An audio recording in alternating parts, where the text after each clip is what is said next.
Шәһәрнең 8-нче мәктәбе чоңгы ярышларына тулы команда белән килгән. Стартка әле вакыт бар, шуңа да тагын бер тапкыр укытучының тәкъдимнәрен тыңлау комачауламый. Я хочу прибежать в первый. Минем бик тә беренче буласым килә. Бүген көне дә бик матур. Чоңгы белән күптән түгел генә шөгыльләнәм. Шулай булса да, призлы урыннар алганым бар инде. Я уже в этом году заняла призовое место. Внимание! Марш! 300-дән артык катнашучы 22 дистанция. Көндәшләр көчле, тирә-күрше районнардан да, Самара өлкәсеннән дә килгәннәр. Хәер, Аксубай егете Дмитрийны бу куркытмый. Гел җиңүче булырга күнеккән чоңгычы бу юлда үз яшь категориясендә финиш сызыгын беренче булып узды.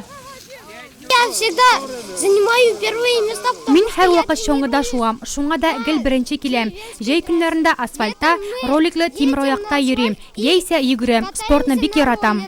И еще бегаем кросс.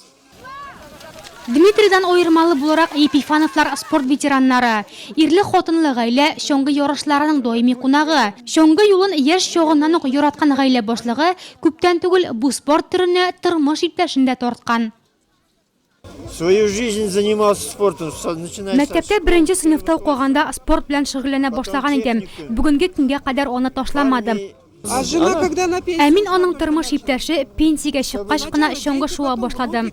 Хәзер үземне бөтенләй башкача хис итәм. Бу миңа сәламәтлек бирә. Огымдагы ел Нурла чоңгычлары өчен уңышлы булды. Алар район һәм республика ярышларында гына түгел, Россия, хәтта халыкара ярышларда да призлы урыннар яулады. Ораларында иң активларына район башкарма комитетының мактау кагазлары тапшырылды.